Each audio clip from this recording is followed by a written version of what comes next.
আজি 5 মাঘ আমাৰ বামুণী ৰাইজ গৈ ৰহে ভগৱানৰ নামত তেওঁলোকৰ মন্দিৰ গোপালেশ্বৰ মন্দিৰৰ প্ৰাংগণত সভাগন উৎসৱটো পালন কৰিছে। ইয়াত যিবিলাক ভিজিটৰ আছে, দৰ্শনাৰ্থী আছে, ৰাইজ আছে, ডেকাৱালা আছে, চবকে সিধা দিছে। এইটো এটা আমাৰ অসমীয়া জাতিৰ পৰম্পৰা। এই পৰম্পৰা ইতিমধ্যে বহু জেগাত লুপ্ত হৈছে। বামুণীবাসী ৰাইজক আমি ধন্যবাদ দিব লাগিব যে এই পৰম্পৰাটো তেওঁলোকে এতিয়াও জীয়াই ৰাখিছে।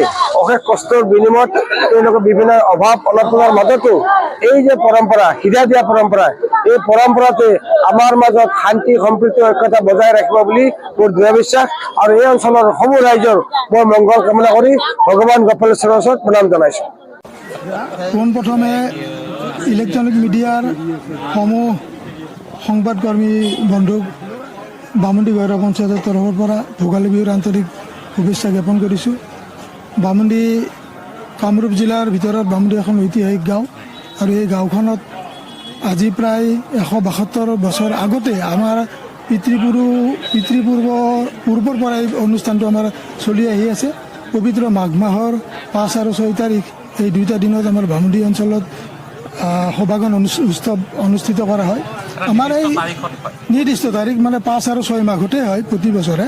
আৰু আমাৰ এই উদ্দেশ্য এটাই যে গাঁওবাসীয়ে এটা মনে প্ৰাণে কামনা কৰিছিল যে পবিত্ৰ মাঘ মাহত যদি মানে অন্নদান কৰা হয় তেতিয়াহ'লে গাঁওবাসীৰ মংগল হয় বুলি এটা জনশ্ৰুতি চলি আহিছে আগৰ পৰা। আৰু সেই আপ্তবাক্যশাৰী মানে ৰক্ষা কৰি বিশ্বাস কৰি আমাৰ গাঁওবাসীয়েও এই অনুষ্ঠানটো পালন কৰি আহিছে। আজি এইবেলি আমাৰ 172তম সভাগন উৎসৱ আৰম্ভ হৈছে। আৰু আমাৰ বামুণী গাঁৱৰ প্ৰায় 1300 ঘৰ পৰিয়াল আছে। এই প্ৰতি ঘৰ পৰিয়ালৰ পৰা আমাৰ 180 টকা চান্দা, 3 কিলো চাউল, সেই লাও খৰি আৰু আমাৰ ভঁৰালত আজি 5 তাৰিখে জমা দিয়ে প্ৰতি ঘৰে মানুহে। আৰু সন্ধিয়া সময়ত আমাৰ পশ্চিমবংগৰ মৌজাৰ প্ৰায় 16খন গাঁৱৰ নিমন্ত্ৰিত লোকসকলক আমাৰ এই সিধা দিয়া অনুষ্ঠানটো কৰা হয়। চাউল দিয়ে, মাছ মছলা, তেল, খৰি আটাইখিনি দিয়ে। আৰু তেখেতসকলে আমাৰ কোনোবা যিকোনো ব্যক্তিৰ ঘৰতে যদি যায় আনি খোৱাৰ সুব্যৱস্থা তেওঁ পৰিয়ালে কৰি দিয়ে। গতিকে এটা উৎসৱমুখৰ পৰিৱেশ আমাৰ এই যোৱাকালিৰ পৰাই আৰম্ভ হৈছে আচলতে।